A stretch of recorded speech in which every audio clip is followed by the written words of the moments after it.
Hey guys, thank you for clicking this video. Just to let you know, this is a segment from my live streams that I do Sunday through Friday. Once again, if you want to catch the live stream, that is going to be Sunday through Friday, 6:30 Mountain Time. And if you don't know what time that is in your time, go ahead and Google it.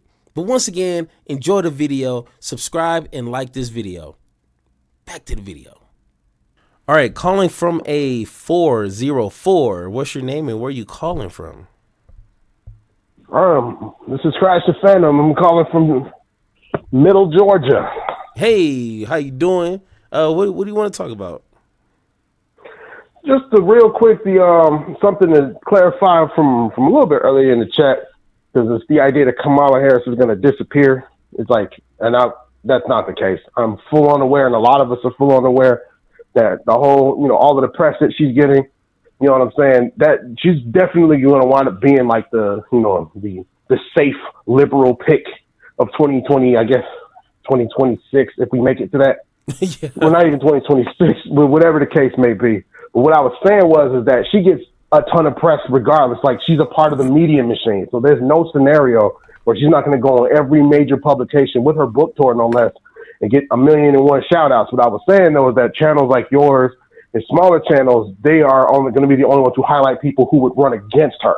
You know what I'm saying? So it's like, yeah, it's the idea that, you're getting the information out there like, hey, press, like, at this point, y'all, she the ops, like, because she really pooped the bed during her election.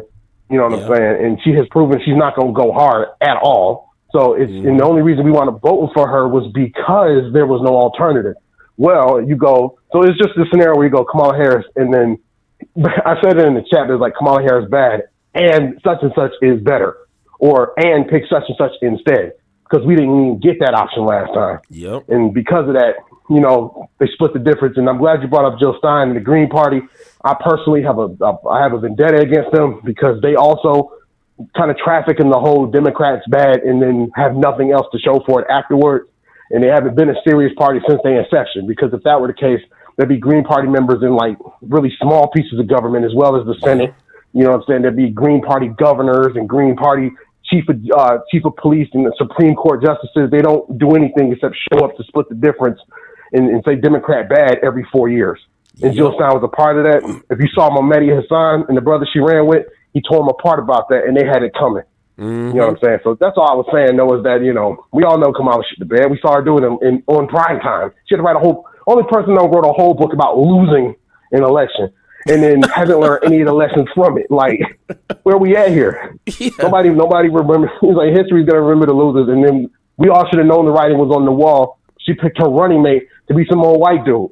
She had picked Jasmine Crockett, on the other hand. Mm-hmm. You know what I'm saying? She would have activated a whole nother kind of base. But she didn't, because she's establishment. So that's why I've been screaming in the chat like AOC Crockett for 2020. Exactly. You already know. And, you know what I'm saying? Legit. Oh, go for it. Go for it. Yeah, like legit progressives are people who can be held accountable. Because I voted for Kamala Harris, and the main reason is because that was a candidate who, win, lose, or draw, she was going to be held accountable for the things that she said. Because she's for one, as the first black woman ever to be president, which would have been some extra heat coming at her, but also, because of how mission critical things have gotten, like they're not gonna let up. They're gonna keep the fire in their ass. Whereas with Trump, we already know he's I would say a bull in a china shop, but that's an insult to bulls in china shops. You know what I'm saying? And so that's why I was, and I'll say it in the chat every time you bring up, like, I know that she's and I know you're not doing it for clicks and nothing like that, but I just say that she gets so much press. It'd be in your case, anybody else is like a yes and. So it's like, like her again? Well, like what? Once again, I wish I was getting the clicks. Like I said, like you pretty big channel. Huh? You a pretty big channel. You starting to pop up in places every now and again. I get like far right stuff and your name pops up. not the most flattering pictures. but once again, like I even said during the live stream, like I knew this video wasn't going to get that many clicks because I covered Harris before, I covered Biden. Like, I don't know what the algorithm, for whatever it is, I don't get the clicks. So I wish I was getting the clicks because the amount of of people in the comments, and you can look in there. I don't delete no comments. It ain't no shame in my game. I put my opinion out there, and if people don't like it, I don't care. But once again, like, I put that out there because, and I try to drive this point, and you hit on it. Once again, you was killing it. It's not really Harris, because you can switch her name out with any liberal. It could be Gavin Newsom. It could be Pete Buttigieg. It could be anyone that's liberal. Yeah, you're going to get that same type of liberal energy. And that's the problem. Like, we can't default back to that, because if you look at it, that's kind of what got us Donald Trump.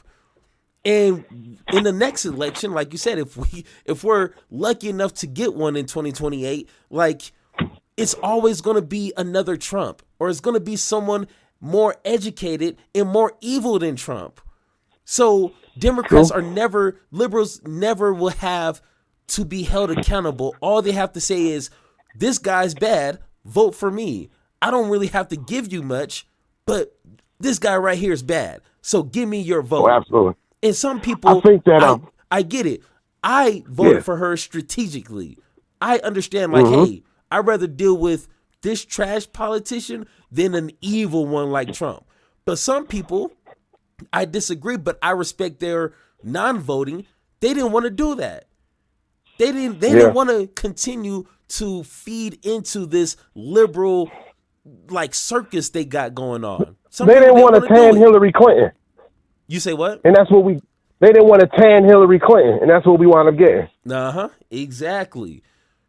And I'm starting to understand, like, hey, this is a cycle that we're not going to get ourselves out unless we get a progressive candidate in there, or we finally one day say, hey, liberals, if you continue to tell us who we want to vote for, we're not going to vote for nobody. And that's what some Americans decided to do. And I can't really blame them that much, because at the end of the day, Harris is a politician. She had one job to do, and that was to convince people to vote for her. And if she was too lazy to do that, to read the room and see what people, the majority of American people's, what they wanted, if she was too lazy to understand that, hey, don't blame nobody else except for yourself. And like you said, I wouldn't even call her lazy. She just wasn't. She ain't got the backbone. None of them do. That's even better. They've proven consistently. Yeah, that's even better. They've proven consistently. It's like, imagine a leftist Donald Trump. Jesus. Yes. Like, seriously, like, imagine the amount of things, like, if he were terrorizing individuals who are in the top 1% the way that he does the regular working American persons. We'd have so much legislation passed, it'd make your head spin. Elon Musk would have wound up in Guantanamo Bay. You wouldn't be able to eviscerate the government programs. It'd be the exact opposite. Instead, they would have went after his company as a direct belligerent towards the American populace. That's its own thing.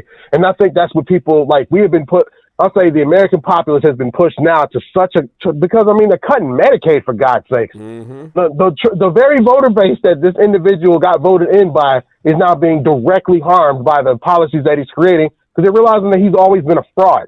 You know what I'm saying? And they just didn't think it would happen to them. But what the dusty whites don't seem to understand, and that's what I call them, is that he's rich. He's a rich, old money white man. He has no interest whatsoever in anybody besides himself and those who live like he does.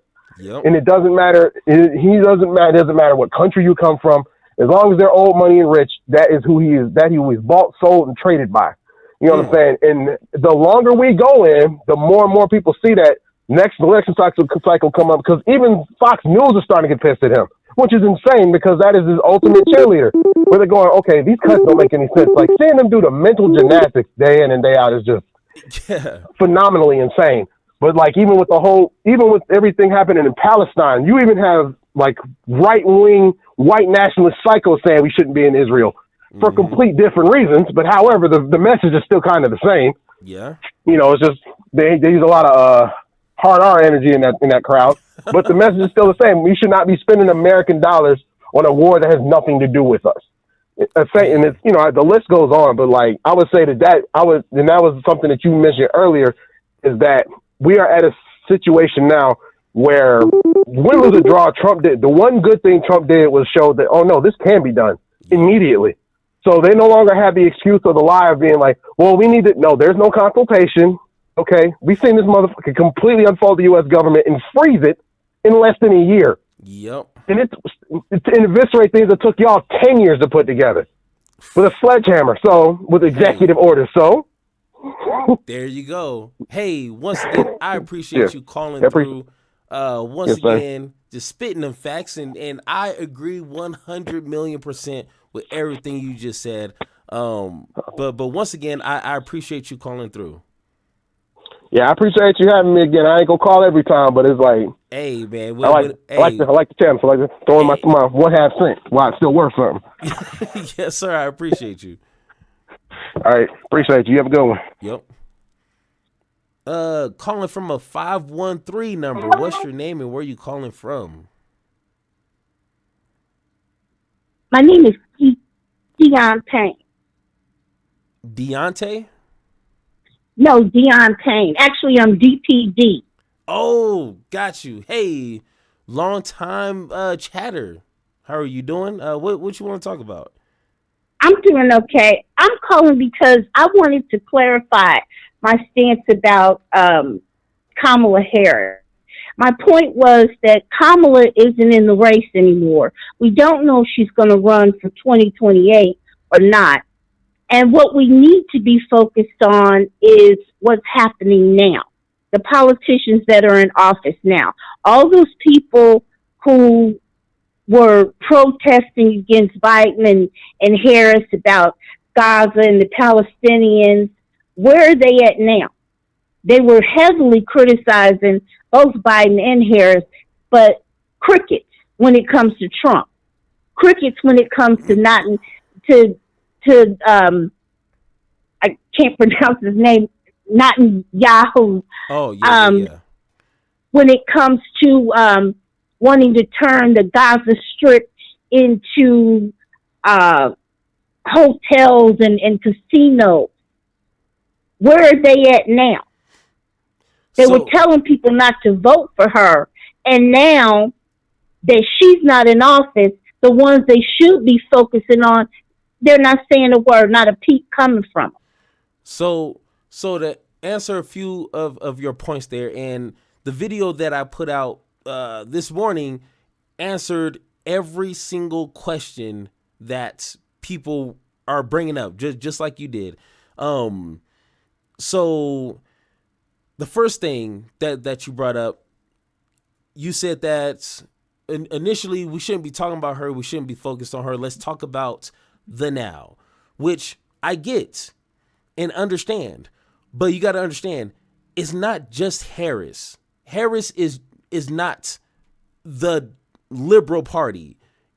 You can replace her with any other liberal candidate and we're still going to have the same conversation. So I'm not picking on Harris because she's special. It just so happened she was the last one to run in 2024. But the issue is that she is presenting liberal policies as this is what the country needs. You see what I'm saying? Like, she's not doing this book tour just because she's bored. Like, she's doing this for a political reason. And I'm not a betting man, but I can bet my last dollar she's going to run in 2028 again. She's still young. She still has a lot of career in front of her. So, like, she's not doing this just because she's bored. So what I'm trying to attack is and talk to my other liberal allies out there, because once again, there's really no, I don't want to say there's no point to talking to Republican voters, but we can find more common ground with liberal voters. And what I'm trying to tell liberal voters is their policies, liberal policies are lukewarm. They do nothing. And people are sick and tired of breadcrumbs. So we need to stop trying to try the same broken agenda over and over. And that's what Harris and other liberal politicians present, is the same status quo. And they keep trying to do that. And I'm telling them, people are not falling for that. So the next in 2028 is going to be somebody worse than Trump. And what's going to happen? We're going to have a Gavin Newsom. We're going to have a Kamala Harris. We're going to have a Pete Buttigieg. And then all their policy is going to be is vote for me, not them. That's not going to work. It didn't work in 2024. It's not going to work in the future. So all I'm saying is we need to unlatch ourselves from the liberal politicians and actually put our energy towards people who have creative, bold policies. That's number one. And then number two, you said what was your second question after talking about not talking about Harris? I was saying that, where are the people who were telling other people not to vote for Harris because of Gaza and the Palestinians. So, and the only reason why Trump is trying to create peace is not for the people of Palestine, not for Israel, but for his own financial gain. Yeah, definitely. So now, one, I can't speak for, I really can't speak for anybody except for myself. But I'll start with myself. Once again, I don't delete videos. I make videos regardless if they're going to get views or not. You can look back throughout all the time where Harris was campaigning last year. I disagreed with her being a liberal. I ran through her policies. There were pretty decent policies, nothing crazy. But I still told people to strategically vote for her. You don't have to like her. You don't have to be her best pal, but still vote for her because we don't want Trump. So that's speaking on me. Now, other politicians like Bernie Sanders, AOC, they never said don't vote for Harris. Actually, towards the end, someone like Bernie Sanders and AOC, but Bernie Sanders for sure, endorsed her. Even though he doesn't agree with her 9 times out of 10, he still said to vote for her and he endorsed her. Now, everybody else, regular civilians, they can choose what they want to do. I know I wish I can make people do what I want them to do. This world would be so amazing.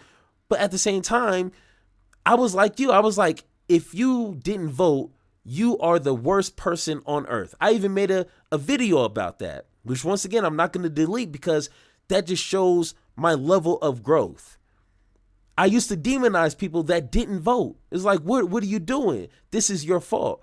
But I had to think like, hey, politicians, their job is to convince people to vote.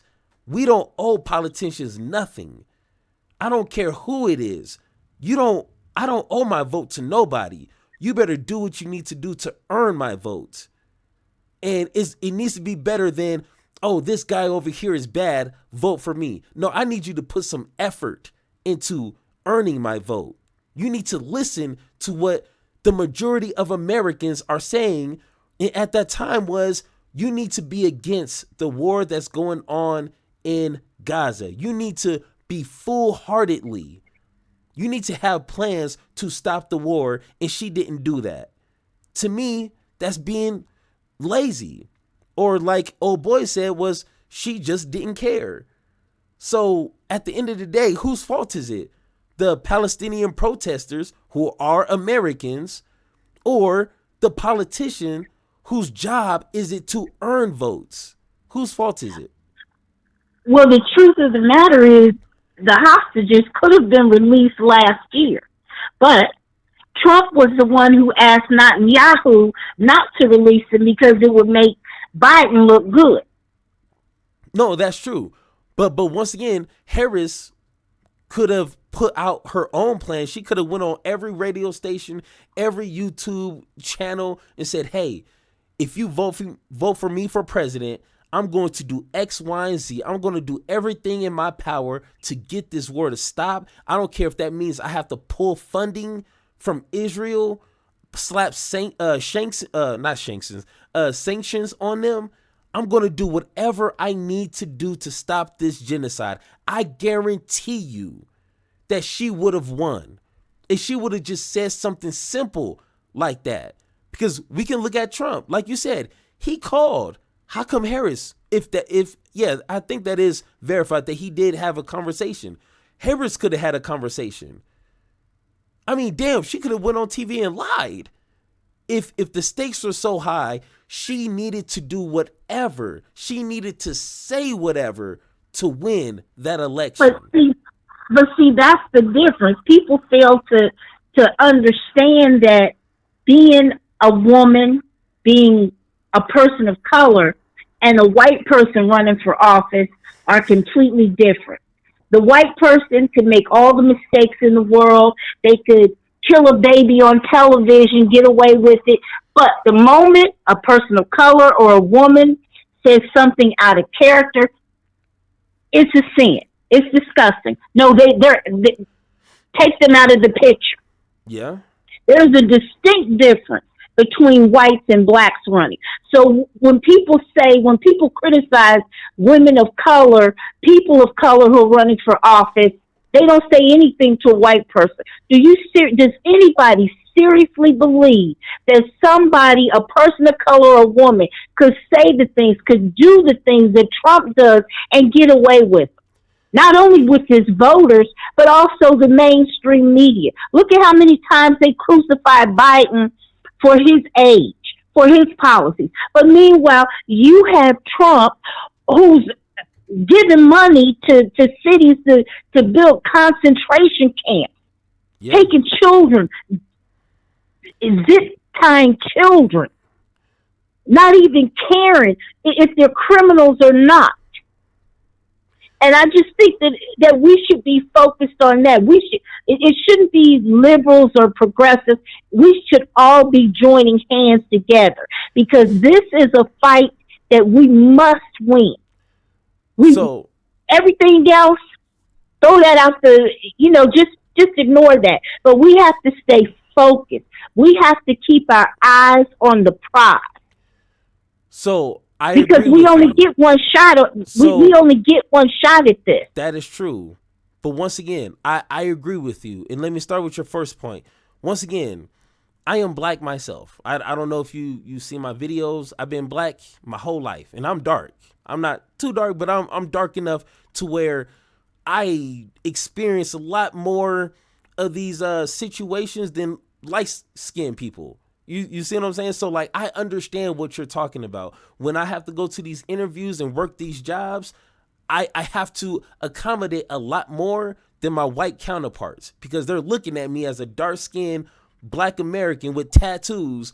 I got to make sure I say everything perfectly. I get it. Trust me. But once again, she chose to run for president. No one forced her. So she knew what she was getting into. It's not like she just all of a sudden realized there's misogyny out there and there's racism. So she knew that. So once again, if she was being authentic and listening to the American people, she would have won. And despite her being a woman, despite her being black, people respect authenticity and people with empathy and a moral compass. At least from a Democratic standpoint. From Republican voters, they don't really care about that. I'm not really putting them in this equation. But when it comes to most of Democratic voters, liberals and progressives, she would have won just off of that. And that's according to the data. So all she needed to do was just read the room, hear what people are talking about, seeing what their concerns are, and create policies based off of that. Nothing more, nothing less. Now, when it comes to criticizing her, once again, I'm a black man myself. I don't care if she is a woman or black or 9 or 99, blind, crippled, or crazy. I'm critiquing your policy. I'm critiquing the legislation that you're trying to present to us. So for me, I can't speak for nobody else, but for me, I'm going to critique you if you're Republican, Democrat, Independent, Green Party, no party, that party. It doesn't matter to me. I'm calling everything out. So I don't see that as a liable excuse of she's a black woman, we can't critique her. No, that's not how it works with me. You don't get no leeway. You don't get no pass for anything. So that's how I operate. And second, when it comes to trying to just, forget about everything and just unite under one banner and just defeat evil, I wish we could do that. I wish we could unite like the Avengers and beat this administration that's trying to destroy our country. But that's not how money works. With money being in politics, it's never going to be that simple. People have agendas and they're getting paid to push that. Once again, that's my issue with liberal politicians. They're all receiving this big money. So once they get into office, they're not going to do what we want them to do because they're beholden from millionaires and billionaires. So I wish we could just be like, you know what, let's just unite and vote for whatever Democrat. Strategically, I get that. But when it comes down to trying to prevent another Donald Trump, we need an actual politician that's not beholden by big money and lobbyists and will do the will of the American people. And unfortunately, that's not all liberals. It's progressives. You see what I'm saying? So like, I get it, once again, I would never say in 2028, if Harris runs again or Gavin Newsom, I would never tell people do not vote for them. I would never say that. But I would say they're still trash politicians at the end of the day because they are. So I can understand the uniting, but behind that uniting, we need to unite behind someone that deserves to be united behind and not just any politician that says Trump is bad. Like, let's unite behind somebody worth it next time. But DP, are you still there? I'm still here. Hey, perfect. Once again, I appreciate you calling. And once again, I appreciate, putting a voice to the name in the chat because sometimes, it's good to kind of see that as real people in this chat room. So once again, I appreciate you calling through. Thank you. It was nice talking to you. Thank you. Oh, shoot. My bad. That's one of my fears, like hanging up too quick and then it just feels weird. How you do under pressure. I've been wanting this shit forever. I've been in the field with whatever they throw at me. Brush it off, pick myself up, moving on to the better. Ain't no errors, baby, it's a new era. I wake up early feeling rich like I'm Kesha. I get to the paper, boy. Extra. Fuck with me,